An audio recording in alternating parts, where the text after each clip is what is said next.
And even White Rock Lake has a goat man legend attached to it.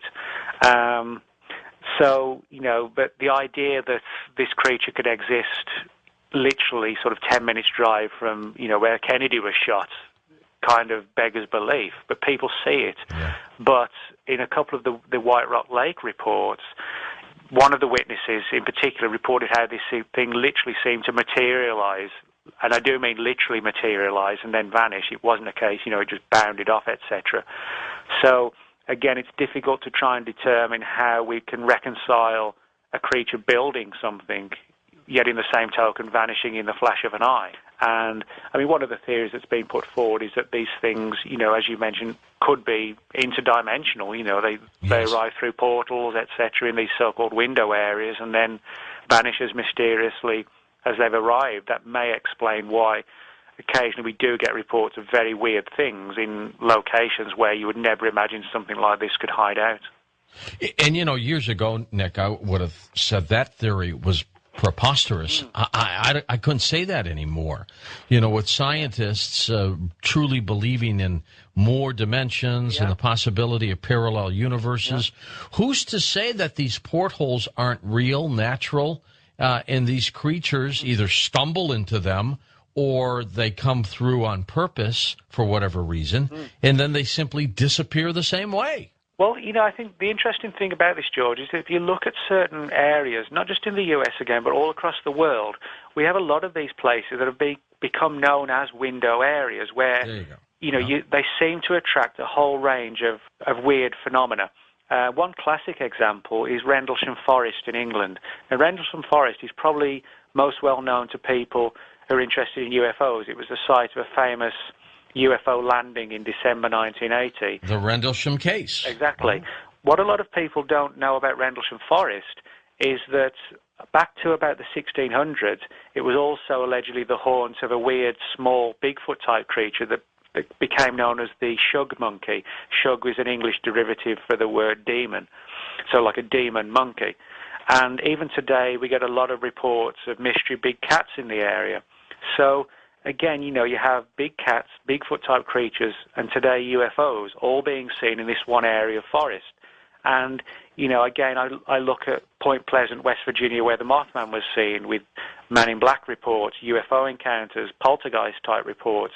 It does seem that there are certain places around the world which either periodically or permanently seem to attract not just one weird phenomenon, but a whole range of them. And, I think some of the theories that are being looked into with things like quantum physics to explain, further dimensions and how they might interact with ours. I think people are looking into that area may not necessarily realize that they might actually open some doors, no pun intended, into some of the things we're looking into, and perhaps these things do stumble by accident or deliberately into our realm of existence. And maybe even, we don't give these creatures enough credit in terms of existence. Maybe, traversing the dimensions to them is as easy as us jumping on a plane. Maybe they're not stupid, dumb, wild animals. Maybe they're, highly intelligent, cultivated creatures that just look wild and dumb, shall we say. People on the island noted, for example, the potential UFO connections. And, if you do UFO research or you look into the history of Puerto Rico and UFOs, there are countless stories of massive waves of UFO activity in and around the island. A number of people who I interviewed, actually this is on the first trip specifically, told me how ranchers I'm talking about now, their animals had been killed perhaps a night or 2 nights after unusual lights had been seen hovering over their properties.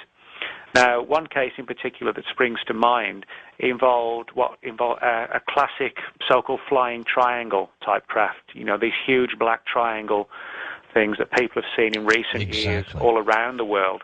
One of the witnesses told me how he'd seen this thing literally come out of the oceans, his property backed onto the ocean, and he said he'd seen this huge black triangle raise out of the water, had no idea what it was. It was obviously no conventional aircraft, and it just shot away at high speed. And, that was the first strange thing that ever happened to him in his life, and I'm quite sure that he presumed it would be the last one as well. But 2 nights later, his farm animals were attacked. He woke the next morning to find several of them strewn around the property dead, puncture marks, bodies drained of blood, no idea what had happened. So, that was just one of several examples where witnesses had tied this weird creature with the UFO activity that was going on in the area.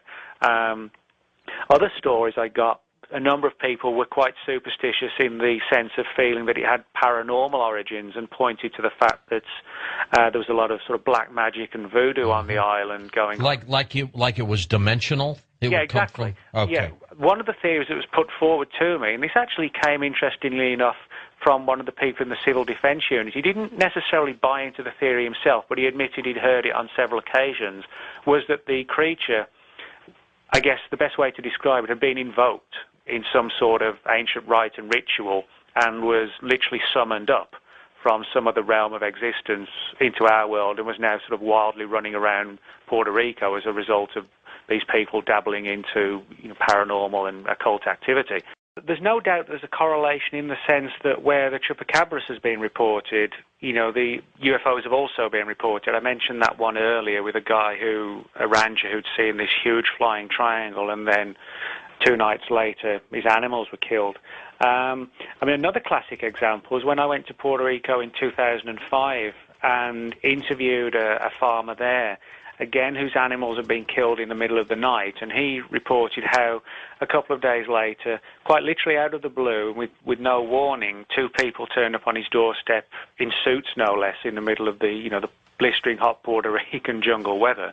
One a man and a woman, Americans, who obviously some sort of officials, and came across like classic Men in Black and Woman in Black type characters, asking him all sorts of questions about the attack on his property, the animal deaths, what he recalled, what happened, did he see anything? And, he was completely perplexed as to why 2 U.S. government officials would take an interest in a strange series of animal deaths on his property. Now, there was no direct correlation with a UFO encounter, but there's no doubt from his description that he was talking about something that sounded very much like the definitive Men in Black that we know from UFO lore and literature investigations. But, Britain, for a small country, it's actually smaller than the state of Texas, that's England, Wales and Scotland combined, has a rich history of everything from werewolves, Bigfoot, lake monsters.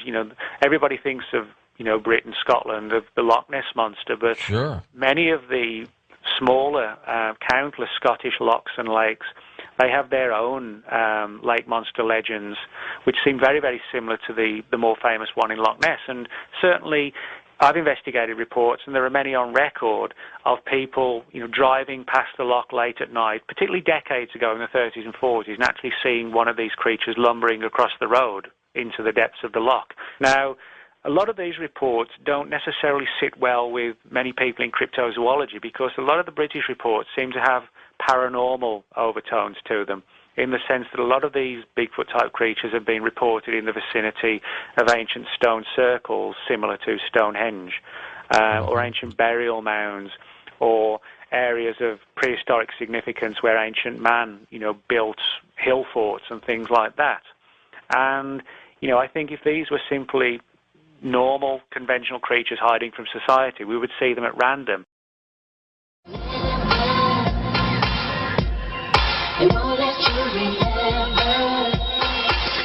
Sorry.